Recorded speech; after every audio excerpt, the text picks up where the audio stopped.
ചരിത്രത്തിലാദ്യമായി ഇന്ത്യ ബംഗ്ലാദേശ് അതിർത്തിയിൽ ഒരു തിരിഞ്ഞൊഴുക്ക്. പശ്ചിമ ബംഗാളിന്റെ അതിർത്തികളിൽ ഇപ്പോൾ സംഭവിക്കുന്നത് സമാനതകളില്ലാത്ത ഒരു ഭൗമ രാഷ്ട്രീയ മാറ്റമാണ്.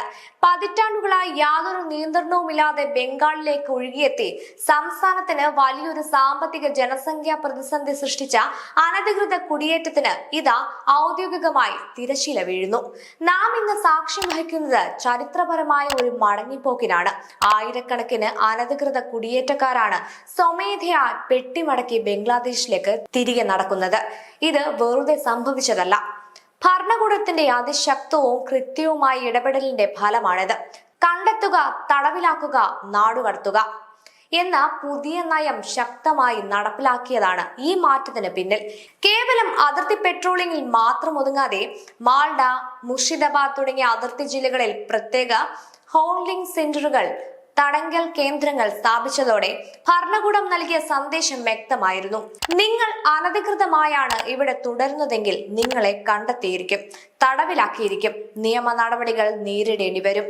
ഈ ശക്തമായ മുന്നറിയിപ്പ് ഒരു സൈക്കോളജിക്കൽ മാസ്റ്റർ സ്ട്രോക്ക് ആയിരുന്നു. ഗ്രേറ്റർ കൊൽക്കത്തയിലെ ലേബർ ക്യാമ്പുകളിൽ പോലീസ് എത്തുന്നതും കാത്തു നിൽക്കാതെ ഹക്കിംപൂർ പോലുള്ള അതിർത്തി ചെക്ക് പോസ്റ്റുകളിലൂടെ ഏകദേശം 15,000-ഓളം അനധികൃത കുടിയേറ്റക്കാരാണ് ഭീതിയോടെ സ്വമേധയായി രാജ്യം വിടുന്നത്.